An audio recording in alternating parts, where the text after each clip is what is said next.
Mulakan hari anda dengan penuh kesyukuran. Buka matamu, gapai impianmu. Temu kita kembali dalam Ummah Today.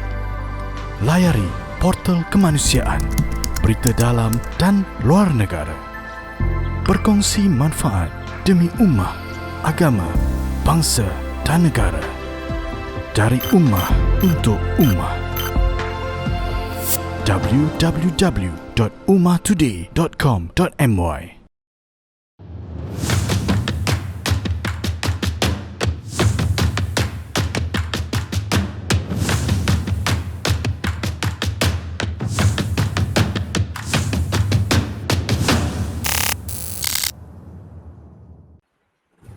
Bismillahirrahmanirrahim. Alhamdulillahirabbil alamin wassalatu wassalamu ala asyrafil anbiya'i wal mursalin wa ala alihi wa sahbihi ajma'in. Rabbishrah li sadri wa yassir li amri wahlul 'uqdatam min lisani yafqahu qawli, amma ba'd. Bersyukur kita kehadrat Allah Subhanahu wa taala kerana dengan limpah kurnia-Nya maka kita dapat bertemu lagi untuk live Ummah Today. Masya-Allah. Ini dah minggu yang keberapa dah? Dan kalau seingat saya lah, ya, saya tak pernah lagi bersama dengan sesiapa pun orang kata pendakwah ataupun penceramah ataupun ilmuwan daripada kalangan kaum Hawa.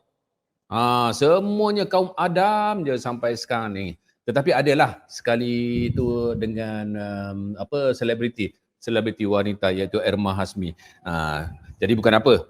Kadang-kadang tu ada topik yang memang kena dengan kaum Hawa, ada kena mengena dengan kaum Adam ataupun secara keseluruhannya. Maka sebelum kita bersama dengan, saya rasa semua dah nampak dah. Semua dah nampak dah sebelah saya ni. Cuma saya nak minta anda semua yang masuk dekat live kita ni supaya berkongsi ataupun share siaran ini. Lebih ramai lagi akan mendapat manfaat, lebih banyak lagi ganjaran yang kita dapat. InsyaAllah semuanya kita nak kongsi tentang kebaikan saja. Baiklah, ya, saya nak perkenalkan tetamu ataupun panel jemputan kita pada hari ini. Masya Allah, yang berbahagia Ustazah Fatimah Syarha. Assalamualaikum Ustazah. Waalaikumsalam warahmatullahi. Apa khabar Cik Faizal? Alhamdulillah, syukur semuanya. Semoga Ustazah pun berada dalam keadaan sihat dan dirahmati Allah sentiasa. Alhamdulillah. Masya Allah, Masya Allah. Baik, Ustazah sekarang ni dalam keadaan, ini sajalah soalan intro ni kan. Sekarang ni PKP pun dah okey dah kan. Ada kelonggaran sedikit nak pergi ke mana-mana. So macam mana hidup Ustazah sekeluarga sekarang ini? Adakah dah pergi merata-rata ke ataupun masih lagi mengawal? Sebablah maklumlah kes tu tak habis lagi, masih ada lagi turun naiknya. Silakan Ustazah. Okey, anak-anak sebelum ni kan dah lebih kurang hampir 2 tahun menjadi indoor generation. Jadi bila dah ada kelonggaran sikit ni, walaupun masih ada ancaman peningkatan wabak COVID-19, tapi saya berusaha untuk bawa juga anak kepada outdoor. Bawa outdoor dengan jaga SOP sebab saya nak bagi kehidupannya seimbang. Bukan indoor saja. Tapi juga outdoor dia kenal alam, kenal persekitaran dan nampaklah keterujaan mereka, penghargaan mereka yang lebih besar kepada persekitaran. Masya Allah. Masya Allah, mudah-mudahan begitu ya. Sebab 2 tahun dah indoor. Betul juga kata Ustazah, indoor generation. Kita tahu, kita takut apa tahu, daripada segi pergaulannya mereka dah jadi indoor ataupun lebih bergaul tu secara alam maya aja. Tetapi bila berdepan, dia orang dah lain, dah tak boleh nak. Jadi kekok. Saya rasa itu pun adalah jadi dekat anak-anak saya sebenarnya. Betul. Bila depan phone ke apa, kita buat video call bukan main lagi. Kan? Tetapi bila berdepan dengan betul-betul face to face, Masya Allah, dia ada perbezaan dekat situ. Jadi kita kena seimbangkan. Mungkin juga apa yang kita buat tentang mukadimah tadi, Ustazah dah cerita pasal anak-anak dan sebagainya, ada kena mengena dengan tajuk kita pada hari ini. Masya Allah. Tajuk kita pada hari ini adalah teknologi tarik kebahagiaan Baiti Jannah. Masya Allah. Tapi sebelum tu saya nak sebar-sebarkan sedikitlah tentang latar belakang ustazah ni, masya-Allah. Ustazah dilahirkan di Hospital Sultanah Zahirah Kuala Terengganu, betul lah ustazah ya? Betul. Ya, graduan UIAM Kuliah Ilmu Wahyu dan Sains Kemanusiaan, kekhususan dalam fiqh dan psikologi. Oh, insya-Allah betul lah. Dan Betul. juga ijazah bacaan Al-Quran bersanad dan daurah bahasa Arab di Universiti Sheikh Ahmad Kiftaru Damsyik, Syria, dan melakukan master di UIAM dalam bidang fiqh dan usul al-fiqh. Subhanallah, memang hebatlah. Dan kita harapkan apa yang ustazah peluang untuk ustazah bersama dengan kita pada hari ini kita manfaatkan sebaik mungkin. Okey, saya buat siasatan latar belakang tu sedikit sebanyak ustazah ya. Sebab saya ni orang panggil saya FBI, so saya kena buatlah siasatan. Allahu Akbar. Masya-Allah, masya-Allah. Okey ustazah, masya-Allah. Saya ni selalu dengan ustaz tu dah tersazul ni. Tak Ustazah, apa. bila dikatakan baiti jannati, saya ni tak tera bahasa Arab kan. Tetapi bolehlah ustazah buka dulu perbincangan kita hari ini dengan definisi baiti jannati itu. Silakan ustazah. Okey, terima kasih kepada Encik Faizal yang buat hari kita bertenaga pada hari ini dengan celotehnya tu. Masya-Allah. Terima kasih juga kepada pihak penganjur yang jadi asbab saya pada hari ini dapat berkongsi. Bahkan tajuk yang dipilih ni saya juga sangat memerlukannya. Sangat memerlukan nasihat-nasihat, sangat memerlukan bimbingan tentangnya, sama-sama melangkah nak membina tu baiti jannati, masya-Allah. Jadi secara terjemahan literalnya baiti jannati, rumahku, syurgaku. Kita fahamlah Encik Faizal yang dunia takkan sama dengan syurga. Dunia tu serba sempurna, tak ada konflik, tak ada masalah, tak ada cabaran, segalanya adalah keindahan. Namun begitu, kita nak usaha sedaya upaya untuk ciptakan dunia yang penuh ujian ni.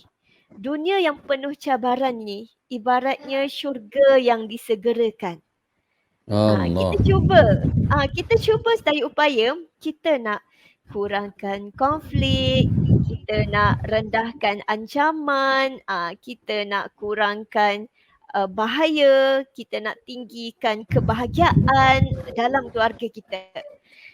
Sebab tu baiti jannati tak cukup sekadar angan-angan. Kita kena ciptakan asas-asas yang boleh menegakkannya. Dan asas ni tak sekadar kita jadikan ilmu pengetahuan sahaja, knowledge sahaja tak cukup. Kita kena pindah menjadi satu skill dan attitude. Satu kemahiran dan satu sikap amal perbuatan kita. Jadi saya nak kongsikanlah beberapa asas untuk kita membina baiti jannati. Yang mana asas ni saya petik daripada apa yang dipointkan oleh ulama dalam buku bertajuk Keakhawatan yang ditulis oleh Pak Cahyadi Takaryawan daripada Indonesia. Okey, asas pertama, an yakuna qa'iman ala asasil ibadah. Asas pertama, baiti jannati tu mesti ditegakkan atas asas ibadah. Asas kita nak hambakan diri pada Allah, kita nak tunduk kepada Allah, kita nak menegakkan wa ma khalaqtul jinna wal insa illa liya'budun. Aku tak ciptakan jin dan manusia melainkan untuk beribadah kepadaku, kata Allah dalam surah Az-Zariyat ayat 56. Jadi kita nak tegakkanlah asas ibadah itu. Okey, itu pertama. Baik, yang kedua an tutabba' fihi ta'alimul islamiyah kaffah. Maknanya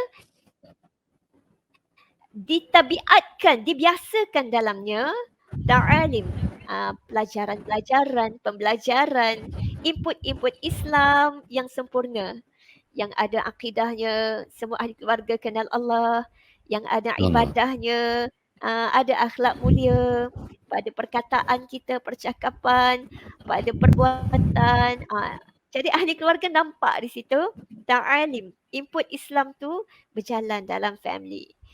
Baik, yang ketiga. Yang ketiga, asas baiti jannati adalah hudurul qudwah al-haqiqiyah fih. Maksudnya ada hadirnya qudwah yang boleh diikuti, qudwah yang sebenar. Sebab anak-anak kita mereka tak nampak Nabi SAW secara fizikal. Mereka tak nampak Allah.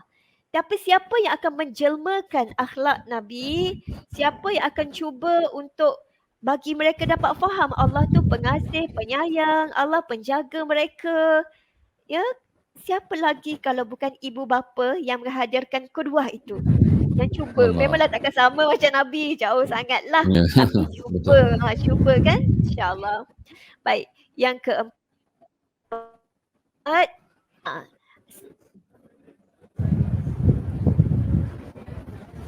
setiap afradil hayhah, dia ada posisi khusus dia. Bermakna setiap ahli tu rasa dia itu penting, dia dihargai. Sebab baiti jannati, kalau kita ada konsep macam favoritism, kita favorite kat siapa je, yang tu je kita beri perhatian. Nanti akan tumbuh suburlah kedengkian, buruk sangka, dendam, permusuhan. Jadi kita tak nak yang ni, kita nak semua berharga, semua penting, semua disayangi dan semua ada posisi yang khusus. Ni ada ayah, ada mak, ada kak long, ada abang, semua penting, semua berharga. Okey, itu yang keempat. Baik, yang kelima, adanya at-ta'awun fi iqamatil adabil islamiyah. Fi iqamatil adabil islamiyah. Maksudnya adanya budaya kerjasama. Bukan mak seorang je buat segala benda, tapi mak ditolong oleh ayah, ditolong oleh anak-anak, ta'awun. Dan tertegaklah adab. Adab Islam kat dalam tu. Okey, ada lagi yang berapa dah? Keenam. Yang keenam, adanya persekitaran Islami. Macam kita nak tanam pokok kan? Kita akan pilih tanah yang sesuai. Tanah yang bukan tanah liat, bukan tanah pasir. Tapi tanah yang dia ada campuran tu sikit. Tanah liat sikit, tanah pasir sikit, campuran dengan reputan-reputan pokok, ya. Tanah gambut, ada campuran semua tu. Dia kondusif untuk kita tumbuhkan pokok yang sihat, yang berkualiti. Jadi macam tu juga persekitaran Islam tu, dia akan bantu ahli keluarga tu lebih senang dibentuk untuk menjadi insan yang berakhlak, berbakti, dan mudah taat kepada Allah Subhanahu Wa Taala. Okey, seterusnya. Masya-Allah. Ada lagi, ada lagi. Tak cukup silakan dengan Ustazah, kita nak dengar tu. Saya ni bukan apa, bila Ustazah bagi satu-satu tu, saya tengah reflectkan diri saya. Ada tak aku buat ni semua terutamanya bahagian ta'awun. Saya pun reflect diri juga. Betul. Betul, bila kita bercakap, kita berkata-kata, sebenarnya kita sedang berusaha untuk islahkan diri kita. Itu yang kita kena cakap selalu tentang kebaikan. InsyaAllah, silakan teruskan Ustaz. Masya Allah, saya sangat setuju, Masya Allah. Dan saya yang berkata-kata ni pun memang saya sedang reflect diri saya juga ni. Subhanallah. Okey, seterusnya, baiti jannati juga dia kena ada keperluan asas material yang cukup. Tak cukup dengan unsur-unsur dalaman sahaja. Ya, unsur luaran, unsur material pun perlu cukup. Sebab kita manusia, kita ada keperluan asas. Kalau tak ada keperluan asas tu, dia akan mempengaruhi kesihatan kita, kesejahteraan hidup kita. Okey. Seterusnya, tak cukup kita wujudkan suasana yang baik tadi kan? Mencukupkan keperluan asas, tapi kita menjauhi akhlak yang buruk, menjauhi ancaman, dan kita juga jangan fikir family kita sahajalah. Kita nak fikir biar baiti jannati ni bawa kesan positif kepada masyarakat. Masyarakat pun dapat tumpang manfaat, dapat tumpang kebaikan daripada baiti jannati.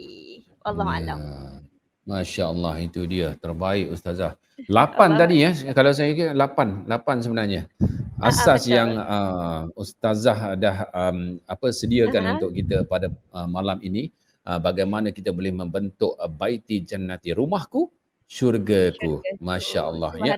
Bermakna dekat sini Ustazah, Mungkinkah sekarang ni berlakunya banyak keruntuhan rumah tangga, konflik, dalaman dan sebagainya adalah disebabkan kurangnya ataupun ada miss dekat-dekat poin-poin tertentu yang Ustazah bagi tahu tadi.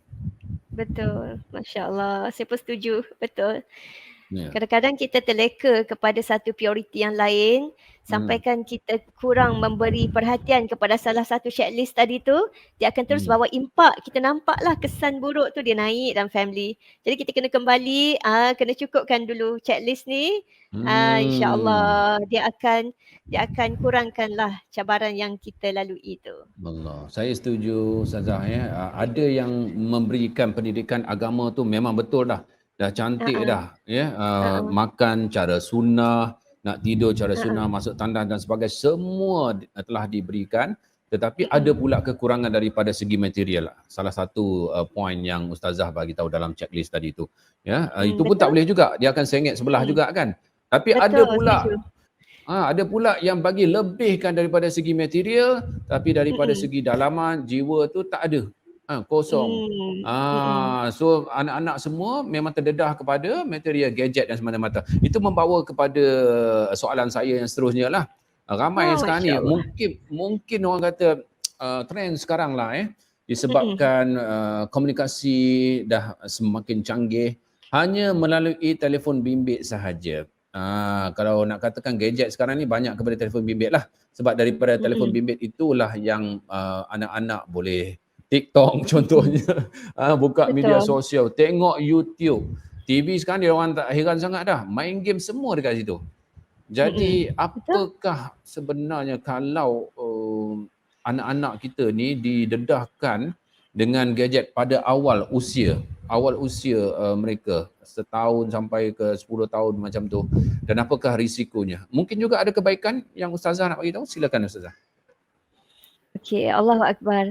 Ini pun antara perkara yang kita perlu ambil tahu, perlu ada ilmu tentangnya. Sebab kalau kita tak ada ilmu tentang pendedahan gadget kepada anak mengikut usia ni, kita takut kita dah bagi macam-macam kebaikan tapi bab ancaman tu kita tak peka. Jadi saya nak kongsikan beberapa kata-kata pakar lah yang lebih layak menjawab persoalan ini.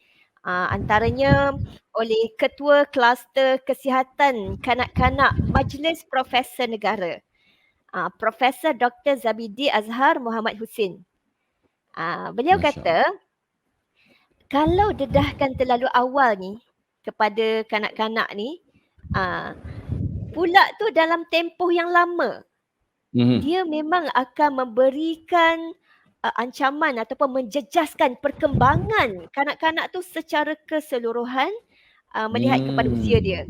Kalau usia yang terlalu awal, 3 tahun ke bawah, baru lahir sampai 3 tahun tu, kalau didedahkan awal, yang ni memang bahaya sungguh. Yang ni bahaya sungguh. Sebab apa pula kata Dr. Putri Afsan Maria, seorang yang memang pengkhususannya dalam bidang perkembangan awal kanak-kanak ni. Dia kata memang kita kalau beri gadget kepada anak yang usia 3 tahun ke bawah tu, dia memberi impak kepada otak anak tu. Efek negatifnya pada apa? Bila otak dia ada masalah, rangsangan kepada otak tu ada masalah, jadi dia bawa kesan pada apa? Perkembangan bahasa dia bermasalah. Nanti skill membaca dia bermasalah. Ingatan memori jangka pendek dia bermasalah. Lepas tu bawa kesan kepada gangguan tidur dia. Lepas tu tumpuan dia bawa kesan. Sampai ke dewasa ni dia boleh bawa kesan. Allahu Akbar. Benar tu Ustazah. Saya bukan apa. Ini satu peringatan yang baik juga kepada ibu bapa yang tengah menonton sekarang ni, termasuk diri saya sendiri Ustazah ya. Bagaimana gadget itu sebenarnya dianggap sebagai satu unsur yang normal dalam kehidupan kita sekarang ya. Memang betul kita tak boleh tinggalkan teknologi, tetapi pada masa yang sama kita perlu fikirkan kesan dia, terutamanya kepada anak-anak. Kita sendiri pun boleh leka dengan gadget tersebut, apatah lagi anak-anak Dan tuan-tuan semua, puan-puan semua yang sedang menonton sekarang ini, mungkin ya apa yang Ustazah kata tu pakar-pakar yang kongsikan dengan kita tu, kita rasa macam alah tak ada lah. Ada sebab ada kawan-kawan saya juga Ustazah saya tengok bukan main lagi bagi gadget dekat anak tu pagi, petang, siang, malam. Tetapi katanya alasan dan itu teknologi zaman sekarang, nak buat macam mana, itu zaman dia orang. Jadi kita bagi ajalah. Tapi takut-takut apa kesan yang Ustazah kongsikan tadi tu kita akan nampak bukan sekarang, satu hari nanti. Bila dah nampak satu hari nanti barulah kita Allahu Akbar tersedar. Itu yang kita takut sebenarnya Ustazah Betul. Allahu Akbar. Memang cukup-cukup baik apa yang dikongsikan malam ni. Sebab itulah saya pun setuju. Memang kita kena dedahkan gadget kepada anak. Tapi 3 tahun ke bawah tu berbeza dengan anak yang sekolah rendah, sekolah menengah itu berbeza. Kalau 3 tahun ke bawah ni, kebanyakan pakar cadangkan tak payah dedah langsung. Sebab cara dia belajar lain. Cara dia belajar, dia perlukan interaksi yang banyak dengan ibu bapa, dengan persekitaran. Dia kena melompat, dia kena memanjat. Tapi kalau dia main gadget, dia cuma tengok orang bermain. Dia tak main. Dia duduk berjam-jam. Sebab tu dia ada masalah bahasa. Biasanya akan ada masalah speech delay, lambat bercakap. Sebab kalau ibu bapa yang bermain dengan dia, ibu bapa biasanya akan menggunakan 940 patah perkataan per jam. Tapi kalau sambil tengok tu memang kuranglah penggunaan bahasa kurang. Jadi begitulah. Mungkin itu 3 tahun ke bawah, tapi yang atas 3 tahun pun perlu dikawal juga Ustaz. Betul, sangat betul. Cantik, jangan sampai mereka berlebihan. Masya Allah. Okey, itu yang kita nak tahu kaedah-kaedah cara nak mengawal, kerana sebentar lagi kita akan berehat seketika dan kembali selepas ini kita akan tanyakan soalan bagaimanakah cara terbaik untuk kita mengatasi pendedahan berlebihan ataupun excessive exposure gadget ni kepada anak-anak. Jadi teruskan bersama kami dalam Ummah Today Live. Assalamualaikum Mak. Mak, abang nak balik kampung ni. Baliklah. Lek-luk kat jalan tu. Alang-alang dah boleh rentas negeri, pulanglah ke pangkuan keluarga. Kepulanganmu pasti mengubat rindu ayah dan bonda. நான் இன்னும் கொஞ்ச நிமிஷம் வரப்போறேன். Tetapi jangan sesekali lupa 全部都 OK， 爸爸别担心。 Jaga kendiri, jaga SOP. Layari www.ummahtoday.com.my. Mulakan hari anda dengan penuh kesyukuran. Buka matamu, gapai impianmu. Temu kita kembali dalam Ummah Today. Layari portal kemanusiaan, berita dalam dan luar negara. Berkongsi manfaat demi ummah, agama, bangsa dan negara. Dari ummah untuk ummah. www.ummahtoday.com.my. Baik, Alhamdulillah kita masih lagi bersama dengan Ustazah Fatimah Syarha. Masya Allah, seorang ilmuwan dan juga seorang pendakwah, termasuk juga seorang novelis Ustazah. Dah berapa karya dah Ustazah hasilkan setakat ni? Buku saya lebih kurang 50 buah. Masya Allah, subhanallah. Bukan novel sajalah, terdiri daripada pelbagai buku parenting, buku motivasi, buku Palestin, cerita kanak-kanak pun ada. Itu dia, tak apa. Asalkan apa yang dihasilkan itu akan memberikan manfaat kepada umat itu. Amin. Yang kita nak tu kan. Jadi saham kita tu, Masya Allah. Baik Ustazah, kita hari ini membincangkan tentang teknologi tarik kebahagiaan baiti jannati, ataupun bagaimana kita nak gunakan teknologi ni untuk dimanfaatkan bagi menjadikan rumah kita ni syurga kita. Maklumlah dulu rumahku syurga ini dah daripada tahun 90-an telah diwar-warkan tentang konsep ini kan. Tetapi dalam Islam tu memang dah disarankan daripada zaman dulu lagi, zaman Nabi Muhammad sallallahu alaihi wasallam. Jadi bagaimana dengan keadaan sekarang ni dengan gadget macam tadi kita bincangkan anak seawal usia 3 tahun ke bawah kalau boleh jangan didedahkan langsung dengan gadget. Dan Mm-mm. anak-anak yang atas daripada umur itu juga peringkat umur tersebut perlu kita kawal selia supaya tidak berlakunya excessive exposure kepada mereka. Jadi macam mana cara terbaik Ustazah? Memandangkan Ustazah tulis tentang parenting, motivasi dan macam-macam ni. Silakan. Okey, Masya Allah. Kita belajar daripada kehidupan ni, apa-apa saja yang eksesif, yang over, yang berlebihan tu semua akan bawa mudarat. Macam pandemik mengajar kita kan, kita kalau pergi mana-mana asyik kena cek suhu. Kalau suhu kita Ya. berlebihan tu kan demam. Kalau suhu kita terlampau sejuk pun kita tak mampu nak survive. Dia kena ideal. Betul. Dia Betul. kena sederhana, kena tepat. Jadi begitu juga cara kita nak memberi anak-anak kita menggunakan gadget ni, kita kena make sure, kena pastikan jangan sampai eksesif. Jangan sampai over sebab dia akan memberi kesan. Nak rawat tu bukan senang. Jadi kalau kita tengok kan, kalau negara-negara maju macam Korea, US, Jepun, mereka ada kaedah-kaedah tersendirilah untuk merawat anak-anak yang dah berlebihan atau ketagihan dengan gadget ni. Kalau dekat China tu anak yang ketagih mereka suruh masuk army. Ketenteraan. Suruh set balik sistem hidup tu bagi berdisiplin Yalah. sikit. Army memang tak kalau boleh sentuh dekat phone lah.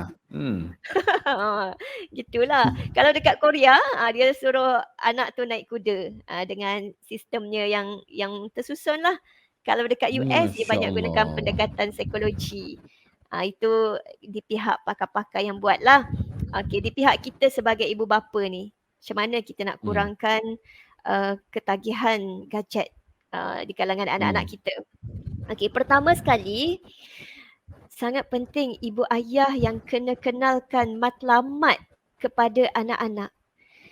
Dia pegang gadget je, kita tanya apa matlamat dia pegang gadget tu. Dan matlamat ni kena ulang-ulang-ulang tanya, kena ulang-ulang kita reset dalam hidup mereka. Contoh dia Masya pegang, Allah. apa tujuan? Adakah dia nak belajar skill bahasa Inggeris ke, contoh kan? Skill bahasa Arab ke? Oh, kita jelas. Oh, dia sedang pegang gadget untuk buat apa? Dia jelas, kita sebagai ibu bapa pun jelas. Jadi mengurangkan konflik di situ. Itu pertama.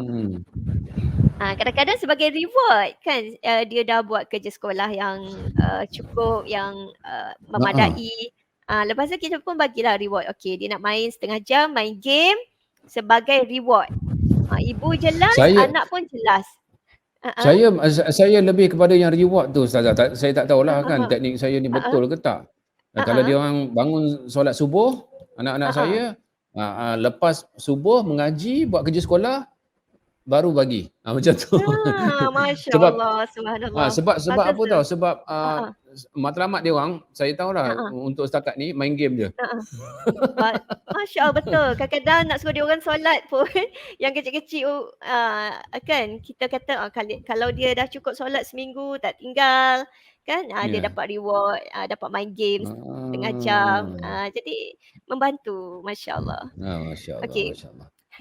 Walau bagaimanapun, yang kedua, kita kena pastikan mereka jelas bila saat kena matikan gadget tu.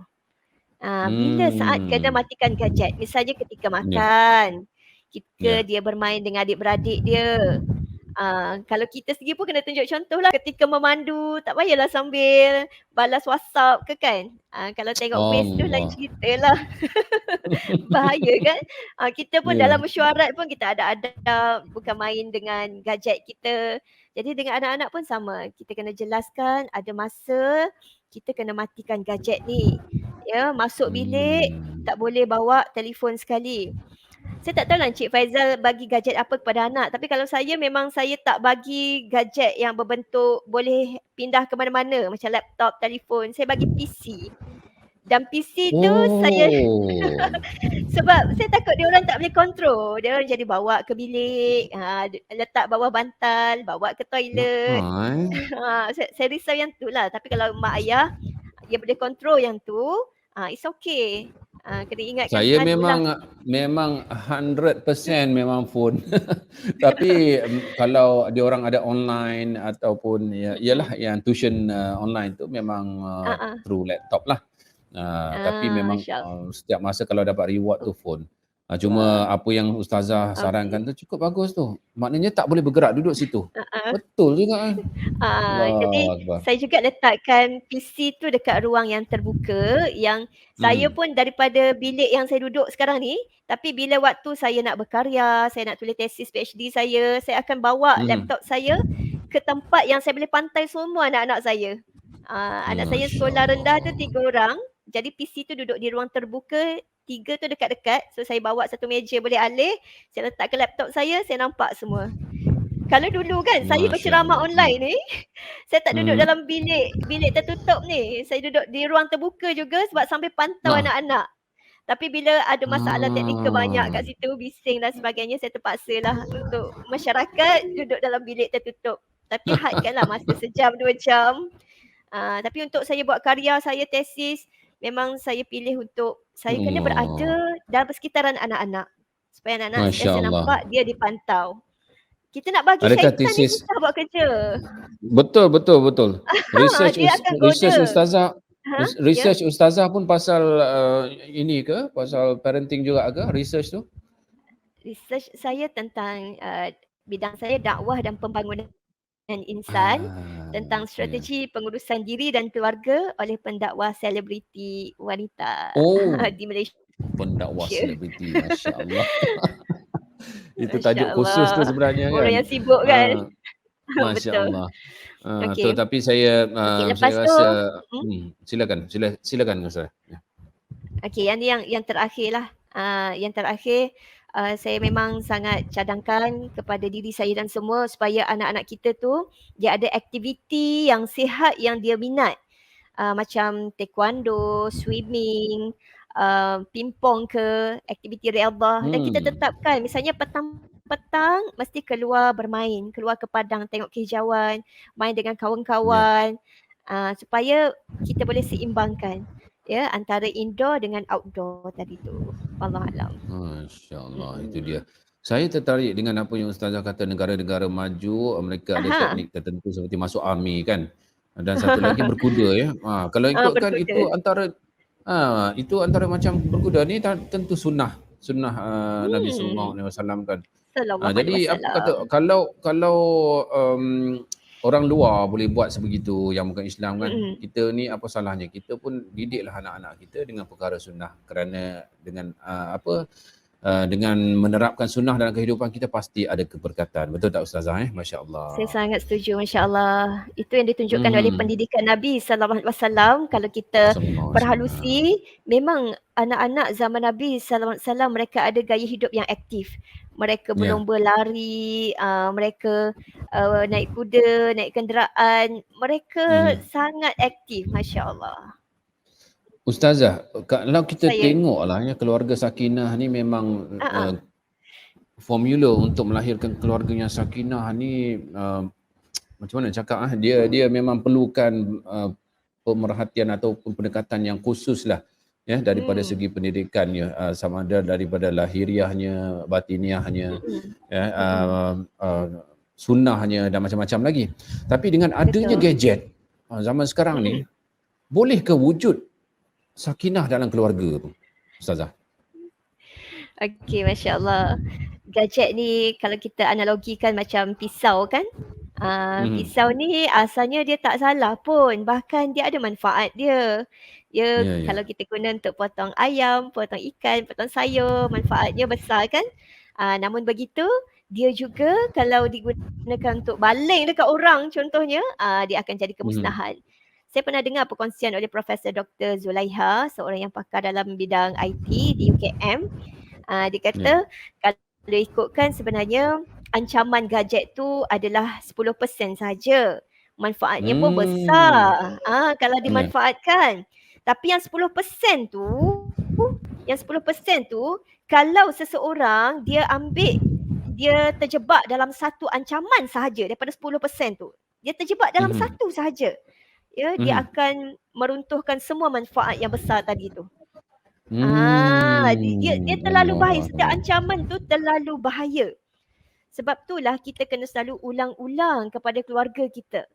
Ya, matlamat kita hidup ni, destinasi kita, kita nak jadi hamba Allah, khalifah Allah, yang balik pada Allah, layak masuk syurga Allah. Allah, ada ciri-ciri ahli syurga, kita selamat dari azab api neraka. Kita nak ulang yang ni. Allahu Sebab Akbar. kita tak nak dengan gadget tu menyebabkan keluarga jadi apa? Keluarga jadi boleh runtuh sakinah dengan asbab terlibat dengan gejala sosial, gejala tak sihat dalam gadget. Ini pun saya pernah dengar perkongsian oleh seorang pakar juga, pakar psikologi kanak-kanak, Dr. Nur Aisyah. Dia cerita macam mana anak hari ni, ibu bapa cubalah kontrol, tak nak bagi dia lepak ke sana sini kan. Jadi mereka pun dalam bilik, tak lepak pun, kondusif, line internetnya clear. Tapi apa yang berlaku bila mereka terlalu lama dengan gadget tu, mereka mula bersosial secara tidak sihat. Perempuan dengan perempuan nak jadi lesbian, laki dengan laki nak jadi gay, perempuan dengan lelaki pula nak jadi berzina. Bahkan ada yang sampai tahap, ada yang membaca terlalu banyak, sumbernya tak sahih, sampai dia terpaksa dibawa mak ayah dia jumpa pakar. Sebab apa? Sebab dia berfikir macam, saya nak ubahlah konten Quran ni banyak tak adil lah. Dia jadi fikir macam tu. Sebab sumbernya daripada orientalis, bukan daripada guru yang mursyid. Jadi bahaya kalau kita tak kontrol gadget ni. Dia boleh runtuhkan sakinah dalam family. Itu antara ancaman. Ancaman kesihatan, rabun, ancaman kepada sexual grooming. Sangat-sangat tepat. Banyak sangat ancaman kalau tak dikontrol. Kalau tengok kalau apa yang Ustaz kata pun daripada segi kesihatan rabun tu, saya teringat memang kenalan saya, anak dia disebabkan dengan gadget hari-hari. Bayangkan pada usia baru berapa tahun, 4 tahun 5 tahun macam tu, dah kena pergi pakai spek dah Ustazah. Betul. Dah kena Betul. pakai Ada spek. yang ada yang budak 5 tahun, bola mata dia tu tak boleh nak berfungsi dengan betul. Dia asyik macam tak betul jadi. Ya Allah. Sebab gadget, macam-macam Tuan-tuan semua, ancaman. betul Ustazah, sebab zaman kita dulu, zaman saya lah zaman saya dulu 80-an memang membesar dalam keadaan TV. TV yang masuk ke rumah apa semua, masa tu semua orang kena ada TV. Kalau tak ada TV ni kira lekeh lah tentu. Betul. Tapi dengan adanya perkembangan TV itu, teknologi semasa itu, masuknya program-program, lama-kelamaan banyak program-program yang mempunyai unsur-unsur yang tidak sihat, dan akhirnya dia mempengaruhi akal kita, dia mempengaruhi jiwa kita. Saya pun antara salah seorangnya lah. Kita ni orang kata kan, memang banyak sangat kalau nak kirakan unsur-unsur yang tak sihat pada masa itu. Bukan bermakna tak ada langsung manfaat, ada. Cuma apabila berbalik kepada kalau kita tak kontrol apa yang kita tengok, keluarga, ahli-ahli keluarga kita tengok, maka itulah yang akan masuk ke dalam hati ni, akan membentuk sasiah dia, peribadi dia. Tambah pula pada zaman ini, subhanallah, semuanya ada dekat tapak tangan. Bagaimana kita nak kontrol, itu yang menjadi persoalan utamanya. Subhanallah. Ustazah masih lagi bersama dengan saya, Ustazah? Saya nampak beku dekat situ. Baik, mungkin Ustazah tak dapat apa orang kata line yang stabil, tetapi tak apa. Elok sangat kerana dah tiba masa untuk saya berhenti berehat seketika. Mungkin Ustazah pun boleh berhenti rehat seketika dan kembali selepas ini. Kita harapkan connection insya-Allah akan stabil dan kita akan dapat lebih banyak lagi manfaat dan perkongsian daripada Ustazah Fatimah Syarhah. Kita jumpa selepas ini. Bersama-sama dengan saya, Saudara Muhammad Fakhruddin dalam program Duduk Sekejap. Kita ni janganlah jadi batu api. Kita nak lagakan antara satu pihak dengan satu pihak yang lain. Walaupun kita tahu pihak A ni betul. Ada pula sahabat bila dapat tahu topi perang Nabi pecah sehingga cebisan-cebisan besi melekat di muka baginda Nabi Muhammad SAW. Kafa bil mar'i kaziban ay yuhadditha bi kulli ma sami'. Tak kisah nak buat apa saja buat, tapi Islam ni hebatnya Islam dah buat guideline, panduan untuk kita lalui kehidupan ini. Mulakan hari anda dengan penuh kesyukuran. Buka matamu, gapai impianmu. Temu kita kembali dalam Ummah Today. Layari portal kemanusiaan, berita dalam dan luar negara. Berkongsi manfaat demi ummah, agama, bangsa dan negara. Dari ummah untuk ummah. www.ummahtoday.com.my. Baik, Alhamdulillah bertemu lagi dalam Ummah Today secara live. Dan hari ini, malam ini saya bersama dengan yang berbahagia Ustazah Fatimah Syarha. Masya Allah, ya, begitu banyak sekali tips-tips dan perkongsian bermanfaat yang telah diberikan oleh Ustazah sebentar tadi. Sebelum Ustazah menjadi beku seketika lah tadi tu. Tapi tak apa, ini kembali. Memang ngam-ngam Ustazah beku tu memang untuk kita memang untuk kita berhenti berehat seketika. Baik Ustazah, kita teruskan perbincangan kita pada malam ini dengan tajuk bagaimana teknologi menarik kebahagiaan dalam rumah kita. Baiti jannati, rumahku syurgaku. Jadi kita tadi cerita pasal bagaimana ibu bapa boleh mainkan peranan mengawal anak-anak. Macam Ustazah kata tadi, kalau boleh guna laptop. Itu satu benda yang saya mungkin lepas ni saya akan Guna PC. apply lah untuk saya akan apply untuk anak-anak saya. Supaya dia orang tidak boleh orang kata apa, PC tu tidak bergerak kan. Kalau dengan handphone dia orang boleh bergerak merata-rata. Lagi bagus kalau kita tambat PC tu, kita ikat PC tu. Betul. Baik, daripada segi ibu bapa itu sendiri pula Ustazah, bagaimana kita ni sebagai ibu bapa boleh menjadi contoh yang terbaik untuk anak-anak pula? Dan bagaimana caranya teknologi ini boleh dimanfaatkan? Kalau tadi bagaimana kita nak kawal mereka, tapi sekarang bagaimana teknologi ini kita tak boleh lari, tapi bagaimana kita nak manfaatkan?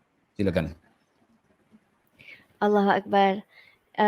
Bila sebut bagaimana ibu bapa boleh jadi contoh terbaik pada anak-anak, saya nak spesifikkan terutamanya dalam penggunaan gadget. Bagaimana ibu bapa boleh jadi contoh terbaik kepada anak-anak dalam penggunaan gadget itu sendiri secara spesifik. Jadi balik pada cara kita mengatasi berlebihan gadget kepada anak-anak tadi, kita pun kena tunjuk dulu.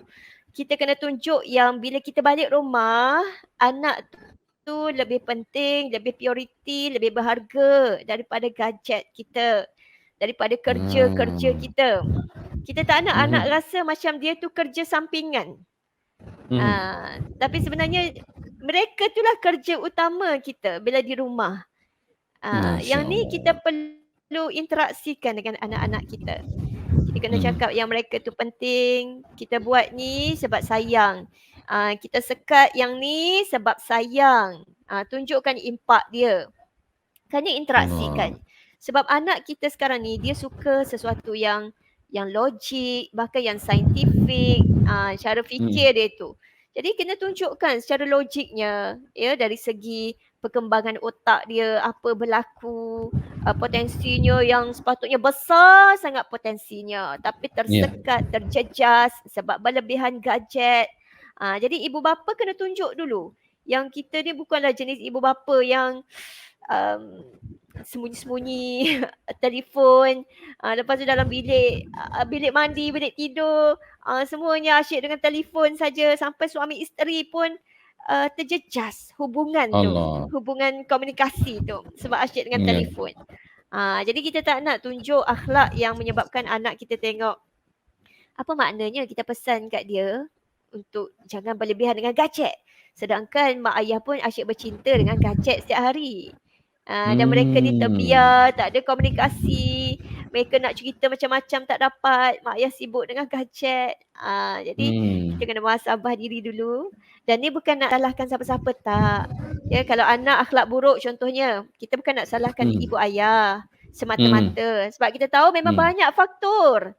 Bahkan Nabi Yaakob yang soleh tu pun anaknya 10 nakal, 2 je yang betul-betul soleh.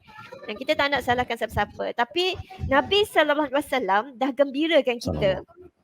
Bila Nabi kata semua anak-anak ni kullu mauludin yuladu 'alal fitrah. Semua kelahiran tu lahir dengan fitrah. Fitrah suci, bersih, tak ada dosa, dan mak ayahnya lah yang corakkan dia, sama ada jadi Yahudi ke, Majusi ke, Nasrani ke, ataupun yang tersiratnya atau kekal fitrahnya, yang mak ayah juga yang berperanan. Jadi nampak kat situ sebenarnya mak ayah, ibu bapa ni yang mempunyai pengaruh paling besar berbanding semua pengaruh-pengaruh yang lain tu. Ya, untuk kita mencorakkan peribadi anak-anak kita. So kita nak baca hadis ni bukan untuk menyalahkan mak ayah, tapi kita nak ambil sebagai satu semangat ibu bapa. Kita ni ibu bapa mesti buat sesuatu supaya pengaruh kita besar dalam diri anak-anak. Terutamanya pengaruh dari segi matlamat, cara berfikir, akhlak, sikap, cara berkata-kata, cara manfaatkan masa. Biar anak nampak itu tercermin dalam sistem hidup yang dia layak jadikan qudwah hakikiyah. Dan seperti yang Cik Faizal tanya tadi kan, bagaimana kita nak manfaatkan pula gadget ni? Allahu Akbar. Pertama kan, kita boleh feed forward. Feed forward ni dia berbeza dengan feedback. Feedback ni, anak main gadget berlebihan, kita pun feedback, kita nasihat, kita mungkin kritik, kita mungkin marah. Itu feedback. Tapi kalau feed forward, kita tanya anak kita ataupun tanya pasangan kita. Tanya mereka, bagaimana kita nak manfaatkan gadget ni? Supaya gadget tak jadi sebab untuk runtuhkan sakinah dalam keluarga kita. Tapi gadget ni bantu kita jadi boleh majukan diri kita, boleh ada interaksi sosialisasi yang lebih luas, boleh berkembang, boleh ada pendapatan yang lebih banyak, boleh kembangkan bisnes, macam-macam yang kita nampak manfaat daripada gadget tu. Jadi kita interaksikan, kita bincang sama-sama. Contoh, bila kita interaksikan dengan anak-anak kita kan pasal manfaat gadget ni, rupa-rupanya dengan gadget tu sebenarnya kalau dari segi akademik, ya, anak-anak sekolah rendah, sekolah menengah, ya, kalau tak pantau memang bahaya. Memang mudaratnya lebih besar daripada manfaat. Tapi kalau bersama pantauan, bersama masa yang kita limit, memang gadget tu membantu dari segi akademik untuk mereka ni cepat dapat. Saya bagi contoh ya. Kalau anak-anak kita yang sekarang ni ada petang tu, kalau anak-anak yang sekolah petang, sekolah agama petang tu, dia nak belajar dengan lebih mudah sebab kadang mak ayah pun tak reti nak ajar. Jadi setiap subjek tu dia boleh pergi dekat contoh Google Image. Katakan Tauhid tahun 5. Dekat Google Image tu penuh, dia dah buat peta-peta minda untuk faham dalam masa yang sekejap. Lepas tu ada YouTube lagi, ada guru yang mengajar dalam tu setiap subjek yang dia nak faham. Ya Allah, memang dia sekejap ya, dia dah tangkap dah. Tapi syaratnya mak ayah pantau dan memang dia jujur, dia tengok akademik tu dan masanya limit. Dia memang sangat membantu. So kita pun ceritakan anak-anak, ya Allah bestnya belajar zaman sekarang kan, seronok. Ada video, ada peta minda yang dah siap-siap ada dekat Google Image tu, ada YouTube, macam-macam cikgu pula tu yang kita boleh cari kan, dengan pendekatan yang kreatif, yang pelbagai. Ya Allah, seronoknya belajar zaman sekarang ni. Lepas tu pelbagai bahasa yang kita boleh belajar. Jadi sebenarnya dia balik kepada apa pronunciation ni kan Ustazah. Yes, pronunciation English, Arab Sangat macam Ustazah kata tadi tahun tadi saya nak sebut tak boleh kan. Betul. Sekarang ni kan dekat Google Translate tu dia ada ikon volume, ikon apa yang kita tekan tu dia sebut. Mikrofon. Dia sebut kan. Betul. Tu best kan, masya-Allah. Seronok, memang seronok. Sangat seronok. bermanfaat kalau kita gunakan dengan cara yang betul. Betul. Subhanallah. Saya tertarik tadi apa yang Ustazah kata tadi ni, apa kepimpinan kena melalui teladan. Ya, kalau kita tak nak anak kita membuang masa dengan perkara-perkara yang tak sepatutnya dengan gadget, kita pun jangan buat macam itulah. Kita kena tunjukkan betul-betul. Tapi saya tertarik tadi ada satu betul. video sebenarnya pagi tadi saya tengok Ustazah kan, sebab saya tengok sekarang ramai sangat yang suka buat konten-konten. Memang diorang kata dengan alasan apa tahu? Dengan alasan untuk menjana income lah, menjana pendapatan. Tapi konten yang dibuat subhanallah kan. Walaupun bertudung, berhijab, tiba-tiba ada pula berjoget, itu pun tak kena juga Ustazah kan. Allahu Akbar. Betul. Itu yang saya tengok konten tadi, dia bagi satu frasa yang cukup cantik. Hijab is not for dancing. Something macam tu. Masya Allah. Itu selingan daripada saya lah. Okey, Ustazah boleh teruskan. Okey, Masya Allah. Jadi sebenarnya sekarang ni kita nak bagi tahu dekat generasi kita, gadget ni sebenarnya dia ada manfaat yang besar. Sebab itulah mereka kena siapkan diri mereka jadi masyarakat digital yang mencari manfaat itu. Yang seimbangkan antara dunia alam maya ni dengan dunia sebenar, interaksi sebenar. Lepas tu badan mereka nak sihat, kena riyadhah. Pada waktu makan kena makan. Mereka juga nak ada hubungan dengan Allah. Waktu solat mesti kena terus solat. Supaya mereka ni ada kemampuan untuk self control. Lepas tu tak obses. Lepas tu dia boleh rasional, dia boleh tapis, dia boleh tahan, dia boleh sekat mana-mana ancaman tu. Jadi itu sebenarnya melatih dia kepada satu jati diri. Sebab ada juga mak ayah yang terlalu strict sangat, dia tak bagi anak dia dengan gadget ni sebab dia lagi risaukan ancaman bermanding manfaat tadi kan. Tapi apa yang berlaku bila anak-anak ni tak dididik dengan ilmu tadi tu, ilmu memilih, ilmu menahan, ilmu menyekat, ilmu mengontrol, mengawal kan. Dia tak dididik yang tu. Bila dia masuk ke alam yang dia bebas daripada mak ayah dia jadi over excited untuk meneroka gadget tu. Sampai kan 4 pagi tak boleh nak tidur. Duk teroka lagi. Baru nak kena game tu apa jenis-jenis game yang ada. Ini pun dia dikongsi oleh pakar berlaku. Bila mak ayah tu terlalu over strict dengan gadget. Kejutan budaya gitu ya, kejutan budaya. Kejutan budaya. Bahkan ada anak yang dia punya impian begini. Dia kata saya nak belajar sungguh-sungguh, saya tak sabar nak lari daripada mak ayah saya, supaya masa tu saya tak kena sekat lagi dah. Saya nak belajar luar negara ke, saya tak kena sekat dah nak main gadget, nak tengok apa-apa saja yang saya nak. Dia jadi berdendam sebab dia tak dikomunikasikan dengan efektif, dengan baik, dengan yang memenangi rela dia, memenangi logik dia. Jadi bahaya jugalah kalau cara tindak kita ini nak guna terlalu strict ataupun terlalu bebas. Dia kena bersederhana. Kita kena cakap, kena terang, kena sayang dia, tak boleh bebel sangat, marah sangat, kena minta maaf kalau tersilap. Sebab memang kita pun banyak buat silap. Saya yang bercakap ni, memang akan ada lah kesilapan kita dengan anak kita. Tundukkan hati. Betul-betul Ustazah. Kita ni sama je kan.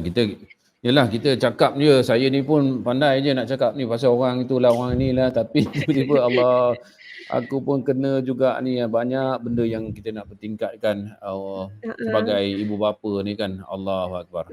Apatah lagi mereka nanti pun tak lama lagi akan bergelar ibu bapa. Itulah dia. Kita nak sakinah tu bukan saja dapat dekat keluarga ini, tapi keluarga-keluarga yang selepas kita. Mudah-mudahan itu Ustazah ya. Baik, kita dah sampai kepada peringkat kesimpulan ni Ustazah. Kalau boleh Ustazah rumuskan tentang apa yang kita bincangkan hari ini tentang bagaimana ya teknologi boleh dimanfaatkan untuk menarik kebaikan ke dalam rumah tangga. InsyaAllah, silakan. Okey, Masya Allah. Sebagai kesimpulannya, kita nak memahami yang kehidupan ni ibaratnya seperti game. Game setiap orang tak sama. Ada orang yang kita nampak mudah saja game dia. Tapi tahap dia pun tak tinggi sangat lah. Tapi ada orang sukarnya, complicatednya game dia. Mana kata cabaran dia besar. Tapi potensi kesabaran dia, cara dia urus, cara dia tu sangat memberi manfaat yang besar juga. Jadi kita tak perlu nak bandingkan game kita dengan siapa-siapa pun. Allah dah bagi sesuai dengan kita lah, tahap kita, kemampuan kita, game kita masing-masing. Yang penting kita terima keadaan kita seadanya, terima anak-anak kita. Mereka ni kalau kita tengok rama-rama cantik tu, dia lalui proses mula-mula telur, lepas tu jadi ulat bulu, lepas tu duduk dalam kepompong, barulah jadi rama-rama cantik. Jadi kita jangan terlalu mengharapkan keluarga kita atau anak kita terus jadi rama-rama cantik tu sebelum lalui proses yang memerlukan masa tadi tu. So kita terima keadaan kita seadanya, ujian kita begini. Anak kita begini sekarang ni, tak apa. Itu produk daripada sikap kita yang lepas. Tapi apa yang kita buat hari ni, dan ke depan ni insya-Allah 5 tahun lagi kita nampak ada produk baru. Rama-rama cantik akan tetap keluar insya-Allah bila kita sabar, kita kreatif, kita bagi komitmen, kita bagi masa berkualiti untuk keluarga kita. Kita terus sabar, pantau insya-Allah. Dan yang paling penting, doa. Allah je mampu tolong kita. La haula wala quwwata illa billah. Oh, tak illa billah. Ustazah rumusan tu macam kena dekat saya tu lah rumusan tu kan. Dululah kan. Produk anak-anak yang dulu tu, Allahuakbar. Maksudnya yalah bukanlah teruk kan, tapi kita rasa kita rasa macam sebenarnya kalau kita ni selalu berkalau, tapi kalau tu pun tak boleh, bisikan syaitan tu sebenarnya. Maksudnya kita akan pandang ke belakang balik kan. Maksudnya kita nak berubah tu kita minta macam benda tu berlaku lebih awal, tapi sebenarnya Allah dah takdirkan begitu. Dan yang paling penting sekali adalah kesedaran kita sekarang ini. Mudah-mudahan Allah berikan kita kefahaman yang lebih lagi dan terus meletakkan kita secara istiqamah di jalan yang dia redai. Dan memberikan kita petunjuk dan hidayah. Itu yang pentingnya. Doa, tapi daripada segi ikhtiar pun kena ada juga. Ya, usaha kita untuk membentuk keluarga kita agar sakinah mawaddah tu masuk ke dalam keluarga kita, dan selebih daripada itu kita bertawakal kepada Allah Subhanahu Wa Taala. Masya-Allah. Terima kasih banyak-banyak Ustazah ya kerana sudi meluangkan masa bersama dengan Ummah Today Live, dan kepada semua penonton yang view kita, masya-Allah, moga mendapat manfaat. Kalau nak share, jangan share sekarang saja. Share boleh berkali-kali dekat page anda, dekat Facebook anda. Ya, kalau nak share selepas siaran live pun boleh juga, kerana siaran ini akan sentiasa ada di page Ummah Live Today. Moga dapat mengajak lebih ramai lagi ke arah kebaikan. Insya-Allah ya Ustazah ya. Insya-Allah. Masya-Allah. Kita sudahi dengan wabillahi taufik. Ya. Wabillahi taufiq wal hidayah. Assalamualaikum warahmatullahi wabarakatuh. Kita jumpa lagi minggu hadapan.